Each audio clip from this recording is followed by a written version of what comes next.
you said that you went to a surgeon, and what was his advice to you?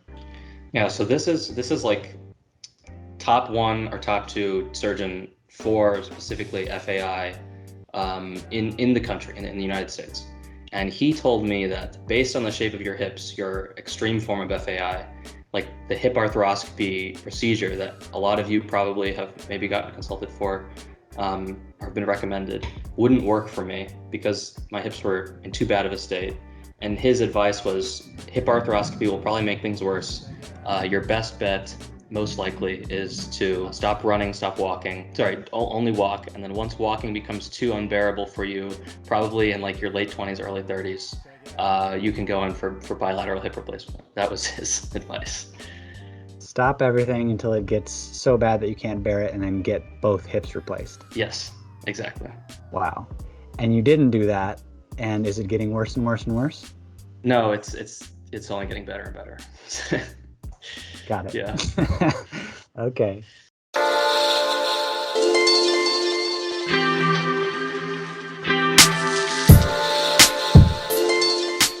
So I wanted to thank you for being on this call. You sent me an awesome email, which I'm going to read really quick, and then I want you to just tell your story. So you wrote me an email and said, I thought I wanted to give you another update on my FAI progress. And then you wrote a little bit. And at the end, you said, I just want to thank you for all your help and knowledge you've given me and everyone else struggling with this. The FAI Fix and your content online are incredible resources. I can't articulate how ecstatic I am to begin to actually move free again. It feels like I've got my life back. And when I read that, I was like, that's badass. I gotta hear more, because we've talked online and in person, and periodically you'll send me updates about how it's going. And it sounds like you've been really improving. So why don't you take the next however long you need and just share from the beginning, how were your hips? What about my programs or my help them? And where are you now? For sure, yeah. So I've had a very long injury history. I've played sports my whole life. I started playing tennis around the age of 7 or so, and then I played that until 10th grade, and then in 8th grade I picked up cross country, and those are sort of the two sports that I really played throughout high school. But in 11th grade, during cross country, I started to get really bad shin splints, and then as it sort of transitioned into the sort of track and tennis time, I would just get really bad patellar tendonitis. I was just looking for all these ways to just salvage some sort of season from those last 2 years of college. And, I started doing some eccentric squats and some, recommended things for I guess what like knees over toes guys started prescribing now. And that really helped my knees at the time. But around that time is when I started to develop this sort of little pinching in my left hip. My hips had always been super tight. Even as a kid, I actually lost the ability to sit crisscross around the age of like 8 years old. Anytime we sat on the ground as a kid, that was kind of annoying for me. But yeah, just started losing slowly more and more mobility on the left side, started getting pinchy. I thought, just stretching alone could get me out of it. And I spent a lot of time stretching. I also noticed some tightness around like my hamstring area. I thought maybe that was the root cause, and spent a lot of time like just foam rolling it, not really stretching it too much, but just foam rolling a lot to the point where there was some every Saturday I'd foam roll it for like 4 hours, and then I remember like at the end I would be like a tear or two rolling down my eye. It was just extremely painful, but didn't really get much benefit from that, and so I sort of left. Finished up high school. I went to college. It was just slowly getting worse and worse. Not entirely sure, what the root cause is and how to fix it. And then I started lifting weights in college. That I think exacerbated it even more. I wasn't very smart with it. The sort of younger athlete mentality is just push through the pain. I don't know why, but you just kind of do it. I don't know. You're just in love with the activity, I guess. Just getting worse and worse, and eventually I realized that, I'm going to have a lot of consequences with this later down in my life if I don't address it now. And so I began looking online for ways to fix it. I found the FAI Fix around, I believe, winter of 2019 going into 2020. And I started doing that alongside my lifting.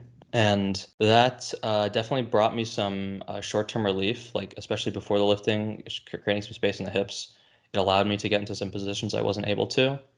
But for some reason, it wasn't creating the long-term changes that I needed. And so after about a year of doing that, I believe that you and I started working together. And then things really started to start opening up in the hips. A lot of people talk smack about like the foam rolling and the tissue work. And, some of what they say about it not lasting like more than a couple hours may be valid.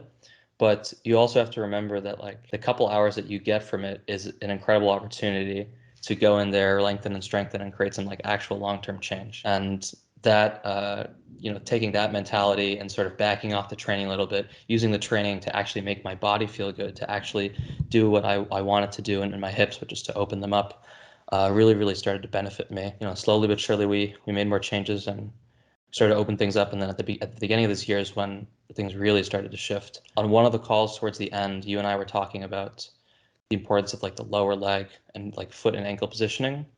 And that sort of started me off on this big expedition into looking into how like the ankle and foot is supposed to move. Just looking through that, going back over the old FAI resources, going back over through everything and just continuing with the tissue work and continuing to be smart with the training and use it to benefit me is, really, really what started to open things up. And I've just seen like immense changes in my body. The whole hip thing, really depressed me for a while. 2 years ago, almost exactly, I saw like a bunch of specialists for it. So I went in for an X-ray, I went in for MRIs. I went to some pretty good specialists. I'm from Florida. I went and I emailed my MRI results over to like maybe like the best or second best FAI specific orthopedic surgeon in Michigan, and he basically told me that like your hips are done.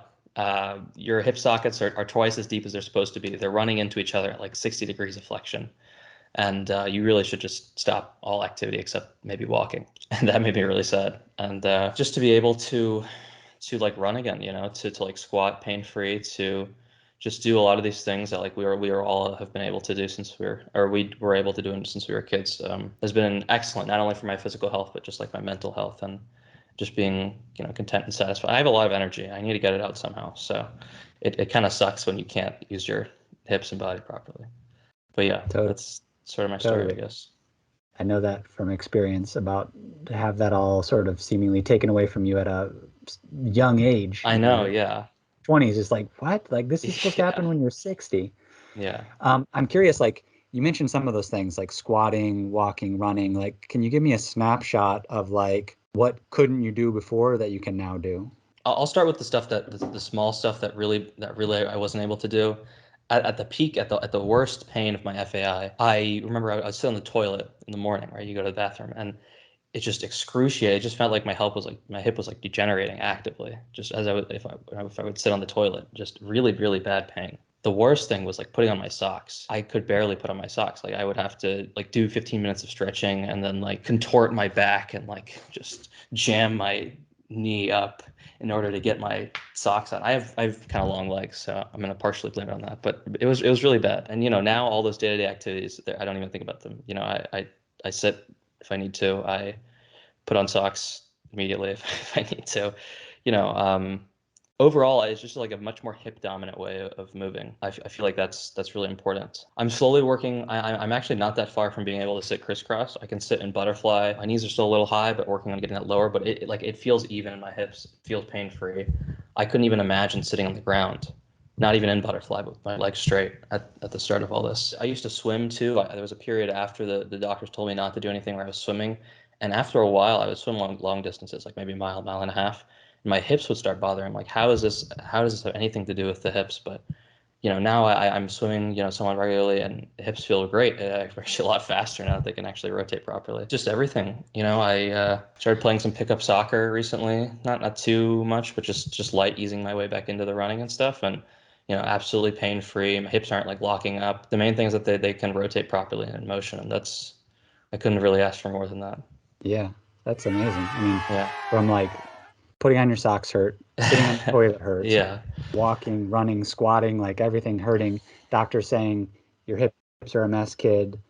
Like just give up, basically just stop doing Oh anything. yeah, exactly. To where you are now. That's some progress. Congratulations on that. Thank you. Two interesting things. One, you saw a lot of specialists and Hmm. kind of A ton, yeah. the best that they could give you was like just stop doing stuff, it sounds like.